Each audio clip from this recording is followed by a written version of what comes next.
saya berpikir, saya mengamati, dan saya memahami kalau kita itu semuanya berpokok pangkal kepada niat seseorang.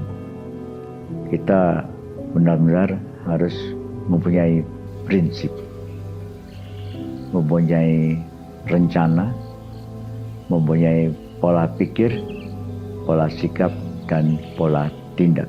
Itu yang saya kerjakan oleh keluarga maupun orang tua saya, Bapak Haji Muhammad Arbai bersama Ibu Raden Ajeng Sukarti Muhammad Arbai. Saya dibina, dilatih. Pertama, pola rohani. Kedua, pola pikir. Dan yang ketiga, olahraga, pola olahraga. Apa sih pola rohani? Sebagai seorang muslim tentu sholat 5 waktu sembahyang itu ini jangan ditinggalkan. Itu rohani. Jadi kita benar-benar taat. Yang kedua, pola pikir. Itu pendidikan mulai 1 sampai 6 sekolah dasar dulu, kemudian SMP, SMA, sampai mahasiswa, sampai pendidikan lanjut di akademi apapun di pendidikan yang lebih atas lagi. Dan yang berikut lagi, tiap hari kita harus punya giat olahraga.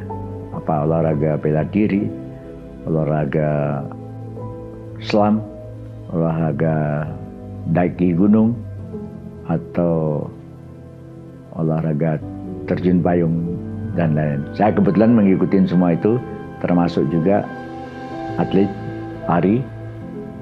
Kemudian saya pemain anggar juga dari jenis floret, sabel maupun degen.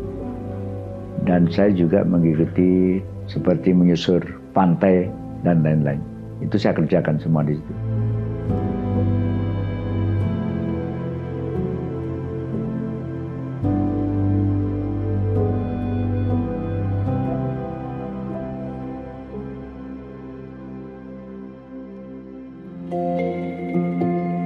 Setiap saya dan keluarga ada kegiatan di Jawa Timur, selalu singgah di Kota Malang.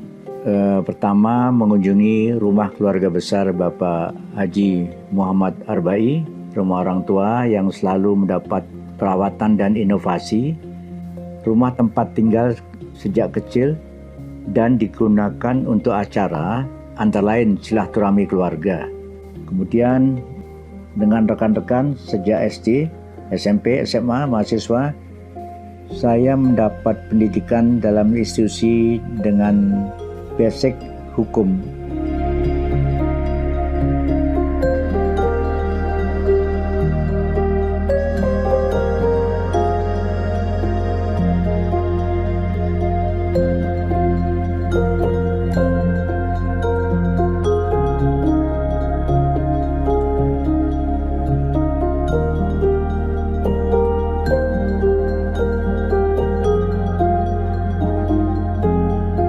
Inilah satu simbol yang saya jelaskan tadi itu, pakai ejaan lama.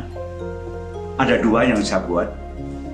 Satu yang tulisannya TMS7, Top Mountain Stranger 7, Perhimpunan Pendaki Gunung dan Pecinta Jelajah Alam. Ejaan lama semuanya.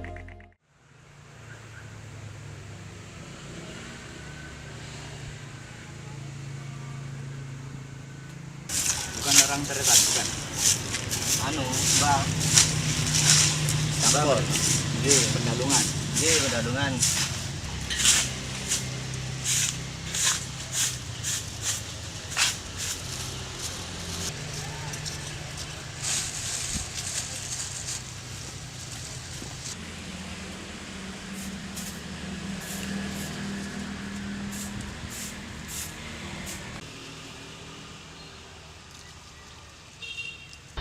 Waktu saya agak besar, udah kelas 2 SD, saya dipaksa untuk naik sepeda. Yang saya tidak bisa, belum bisa naik sepeda. Dia mengharuskan saya naik sepeda, Lalu saya disuruh naik ke sadelnya. Saya karena itu sepeda besar, saya tidak nyampe. Didoronglah sama dia. Apa yang terjadi? Ya bruk, jatuhlah. Dan dia malah ketawa-ketawa. Tapi setelah saya besar, justru itulah yang membuat saya tidak cepat menyerah ya, karena ada pelajaran harus bisa, kamu harus bisa naik sepeda.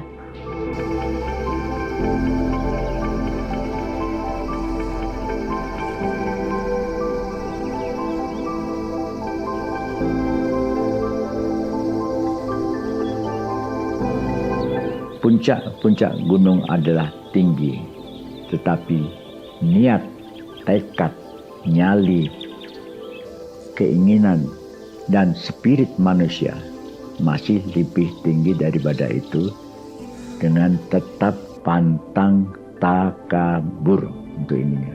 Jadi suatu contoh, saya selalu kepada rekan-rekan, sahabat-sahabat kita, keluarga saya, kamu kalau punya keinginan jangan setengah-setengah. Kalau kamu memang punya cita-cita, jadi. Kalau enggak akan jadi kamu ini. Jangan setengah-setengah. Jadi kamu betul-betul dengan tekad tadi itu. Dan saya terus terang, ada giat yang saya ikutin itu ada 3. Pertama itu kaitan dengan pendakian gunung. Saya kalau melihat sesuatu hal, ada bukit atau ada gunung, ya, sepertinya terpancing. Apa kamu bisa sampai ke sana? Dulu waktu zaman saya ada di Kota Malang, saya mengikuti suatu kepanduan. Ada namanya pandu dulu dengan orang yang senior sekali, Lord Baden-Powell dari Inggris. Dia itu mengajarkan semua, terutama cinta tanah air.